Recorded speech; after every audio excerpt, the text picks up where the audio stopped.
ఈరోజు మధ్యాహ్నం సుమారు 1 గంట సమయంలో మోహన్ అని ఆంధ్రప్రభ విలేకరుగా పనిచేస్తున్నాడు గంగవరం మండలంలో. అతని పైన వాళ్ళ ఇంటి దగ్గర ఒక చిన్న ఇష్యూ బేస్డ్గా చిన్న పిల్లలతో స్టార్ట్ అయ్యే ఇష్యూని పెద్దలు సీరియస్గా తీసుకొని వాళ్ళ ఇంటి పైన ఉండే శ్రీనివాసులు, వాళ్ళ భార్య, వాళ్ళ అత్త, వాళ్ళంతా కలిసి మోహన్ భార్య మీద అటాక్ చేసి తీవ్రంగా గాయపరచడం జరిగింది.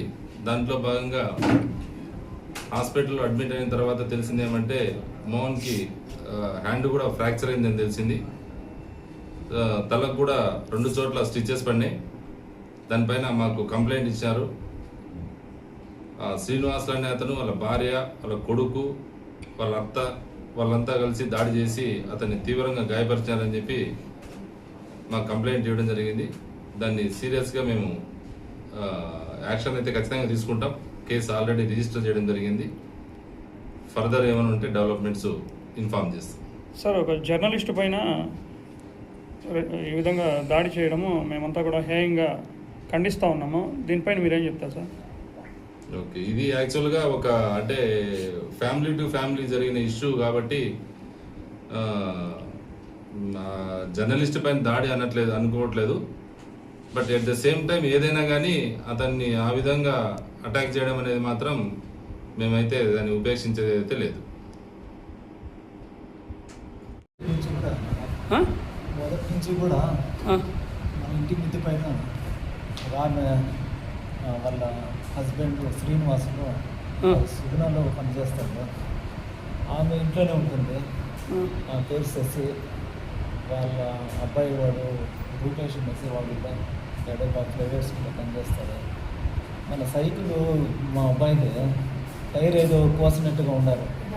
అది వాడు వచ్చి తెల్లారి చెప్పారు, మరి మన టైర్ అంతా కూడా కోసినట్టు అంటే ఏడ కోస్తే పోతే పనులు వదలరా, మన మీద దాన్ని రిపేర్ చేసుకుందాము, 7,000 ఖర్చు అయ్యేట్టుగా ఉంది, సరే ఏం చేద్దాము అంటే సరే మేము ఇంట్లో ఏదో మనం గట్టిగా అరుచుకుంటామంటే బాగానే అరుస్తుంది. నువ్వు ఎందుకు రా, దాని గురించి వదిలేరా, మనం పదరా ట్యూషన్ టైం అవుతుంది అంటా ఉంటే ఆమె కొడుకునేమో తిట్టేసినామని చెప్పి ఆమె ఆటకంటే ఏమంటే బండకు తిట్టుకుంటా ఉంది.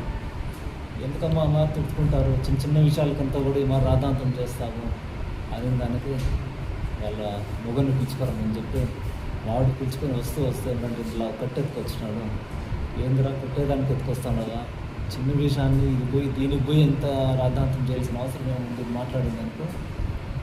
మా ఆవిడని బ్యాటు, మా పిల్లోడు బ్యాటు కింద ఉంటే దాన్ని ఎత్తుకొని పోయినాడు. వాడు ఎత్తుకొని పోయి ఆ కట్టుతోనూ బ్యాట్తోనూ నన్ను, నా భర్తని, నా భార్యని, తర్వాత మా అబ్బాయిని కొట్టేదానికి వస్తే నేను చెయ్యి అడ్డు పెట్టినాను. చెయ్యి అడ్డు పెడితే చెయ్యి ఫ్రాక్చర్ అయింది. వెనకాల చాలా బ్లడ్ ఎక్కువ పోయింది. కుట్టు కూడా వేసినారు. అంతా కూడా ఎవరు కొట్టింది? ఎవరు? శ్రీనివాసులు. ఏం చేస్తాడు అతను? అతను సుగుణాలో సేల్స్మెన్గా పనిచేస్తాడు. అంటే కూడా వాళ్ళు ఇష్టం వచ్చినట్టు వాళ్ళు యాడ్ మాట్లాడారు. చిన్న రూమ్లోనే ఉండేది, నేను కింద ఇంట్లో ఉంది. అసలు మాట్లాడను, ఎందుకమ్మా వాదన, చిన్న విషయాలకి ఇంత చేస్తారు. వీడియో తీస్తున్నాను.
కూర్చోలేదు.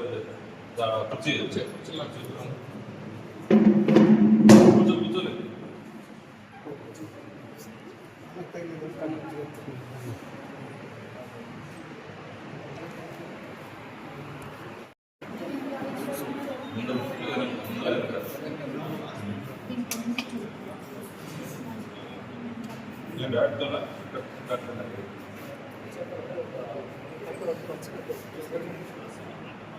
సార్ ఇంత సైజ్ ఉంది సార్ ఇక్కడ చెట్టు మామూలు ఎందుకు వచ్చినట్టు వస్తాడు మామూలుగా సామరస్యంగా మాట్లాడేది మామూలే కదా.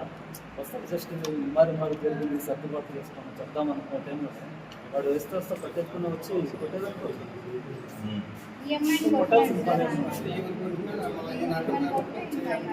నేనంతా పక్కనే వస్తాను వాళ్ళతో మాట్లాడుతా ఉన్నాడు. అది ఇంకా మాట్లాడు ఆడవాళ్ళకి వస్తుంది ఎవరికి సైలెంట్గా సైలెంట్గా ఉండాలా అందరూ మీరు సామరస్యం పడదు. పైగా మీకు సంబంధం లేని విషయం అది. నేను నా కొడుకు నేను తింటున్నాను అదే సైకిల్ టైర్ పోయాయి కొంచెం ఫైన్ చెప్పండి ఊరుపాడు పోయాక వదిలే రాకుండా టైం అయిపోతాం అంతా మధ్యలో చాలా చెప్పి చిన్న విషయం కదమ్మా అది వాదలాడుతున్నాను. అసలు మీకు సంబంధం లేని విషయం నేను నా కొడుకు నీకు అట్లా కాదు ఇట్లా కాదు లెక్క లేకుండా ఏందో ఇట్లే ఉండేది నేను వచ్చేసి మళ్ళా మా కొడుకు 12 గంటలకి తీసుకొచ్చి ఇంటికి వచ్చేప్పటికి ఆమె ఇంకొక 2 లేడీస్ తీసుకుంది. ఆమె అత్త తర్వాత ఇంకో 2 లేడీస్ తీసుకొచ్చి వాళ్ళకి అది ఏదో మాట్లాడతాను. నేను ఎప్పుడు విన్న కూడా రాని మాట్లాడతాను. మా ఇంట్లో మేము ఉంటే అసలు ఈ వీళ్ళు ఎందుకు ఇంత ఇచ్చేస్తాను అడిగినాను. వాళ్ళ ఆయనకి ఫోన్ చేస్తాను కట్టు తెచ్చుకోవాలనుకున్నా నేను చెప్పినట్టుగా వస్తా కట్టు నేను కూడా తక్కువ ఉంటే వెళ్ళిపోయిన పడిపోయి మా పిల్లలు మా బాబుని కూడా సార్ వాళ్ళ బాబు అంటున్నాడు సార్ 10 మందిని వేసుకొచ్చి నువ్వు స్కూల్ దగ్గర ఏడున్నా నేను వేసేస్తాను రా చిన్న పిల్లలు కూడా చదివేది బెదిరిస్తారు 9వ క్లాస్ 10వ క్లాస్ వాడు బెదిరిస్తాడు మా వాడు చూసేస్తాను నన్ను కూడా ఎట్లా పడుతుందో లెక్క లేకుండా సార్ గాడ్లు చిన్న పిల్లడు అని లేస్తున్నా వాడు గట్టిగా మాట్లాడేది కూడా లేదు సార్. ఏదైనా ఉంటే అడుగుతాం రిక్వెస్ట్ చేసుకొని పోతా ఉంటాం. మొదటి నుంచి అదే తాగుతాం మా విలేకరుతో అందరితో కూడా ఏ రోజు కూడా ఎవరితో కూడా గొడవ పడింది అట్లాంటి తప్పని అనవసరంగా వచ్చింది. నేను మా ఇంట్లో మా పిల్లల గురించి మాట్లాడుతుంటే వాళ్ళని తిట్టినా కూడా సార్ వాళ్ళు మొత్తం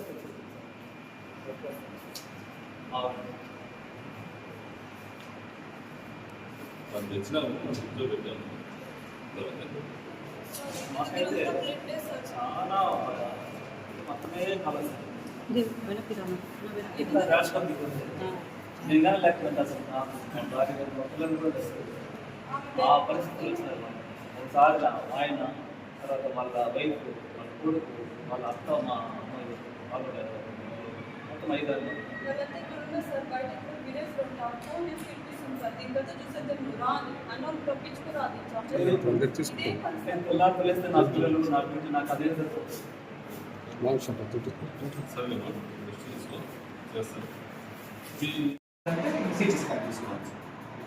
స్మెల్ అయితే ఓకే స్మెల్ ఇప్పుడైతే స్విచరింగ్ అయితే అంటే ఇది మామూలుగా ఇన్ కేసు ఎక్కడైనా పోయినా దాని స్వెల్లింగ్ తగ్గే వరకు ఉండాలి అట్లే ఫస్ట్ 90% అట్లే ఉండాలి సార్. ఎందుకంటే స్వెల్లింగ్ లేకపోతేనే కదా సార్ మాకు సూచరింగ్ కానీ లేకపోతే చెప్తాను. నేను ఇప్పుడే మాట్లాడాను ఆర్థోపెడిక్స్ గురించి వాళ్ళు పెట్టాను పెట్టి అబ్బాయి సందీప్తో సర్జికల్ కరెక్షన్ సార్ బ్లేడింగ్ రేపు మనం ఏడుండవు సార్ బ్లేడింగ్ అంటే తెప్పించుకోవాలి సార్. మా తెల్లవారి మా ఇంటి దగ్గర మా అబ్బాయి సైకిల్ చక్రాన్ని కూడా పోయాడని మా అబ్బాయి నాకు వచ్చి చెప్పాడు. వచ్చిన తర్వాత సరే ఎవరో వచ్చేసింటారు వదిలేరా దాని గురించి మనకి ట్యూషన్ టైం అవుతుంది బయలుదేరా పోదాం అనేసి నేను పిలుచుకోమని ఈ మాటలంతా కూడా పైన ఉంది మా ఇంటి మిద్ది పైన ఉంది. వినింది నేను వాళ్ళని వాళ్ళ అబ్బాయిని వాళ్ళు ఎవరో తిడతా ఉన్నారని చెప్పేసి ఆమె ఓ అని బుద్ధుకురాను. ఈ మార్పు తిట్టడం కరెక్ట్ కాదమ్మా, ఈ మార్పు తిట్టడం కరెక్ట్ కాదు. ఏదో చిన్న విషయం పైగా నేను నా కొడుకు నేను దండించుకున్నాను, మిమ్మల్ని ఎవరు ఏం మాట్లాడలేదు అనేసి నేను చెప్తే కూడా ఆమె ఏటకంటే అటు మాట్లాడు. అప్పటికి ఈసారి ఓపికగా వచ్చేస్తుంది. నేను వచ్చి మళ్ళంగా మా అబ్బాయిని ట్యూషన్ అయిపోయిన తర్వాత పిలుచుకొచ్చేలోపే ఆమె ఇంక ఇద్దరు ఆడవాళ్ళని అంటే వాళ్ళ అక్క వాళ్ళ అమ్మ ఏమో వరుసపోతారంట వాళ్ళని తర్వాత వీడు ఈ చిన్నపిల్లడు అంటే కొడుకు అబ్బాయి వాడు తర్వాత ఇంకొచ్చేటంతా కూడా ఆయన భర్త అంట శ్రీనివాస్ ఆయన కూడా వచ్చినాడు. ఆయన వస్తూనే ఒక కట్టు ఇందులో కట్టి కొత్త కట్టి బాగా నీట్గా పేర్కొని వచ్చినాడు. వస్తూనే మా మీదకి వచ్చేది. మా మీదకి మా వైఫ్ మా చిన్న బిడ్డ పైన తర్వాత మా కూతురు పైన అందరి పైన వచ్చేసిందని మీరెంత మీ కథ ఎంత మీరు చూస్తానని చెప్పేసి బెదిరిస్తా ఉన్నాడు. పైగా మీ అంత చూస్తాను చంపేస్తా అని చెప్పి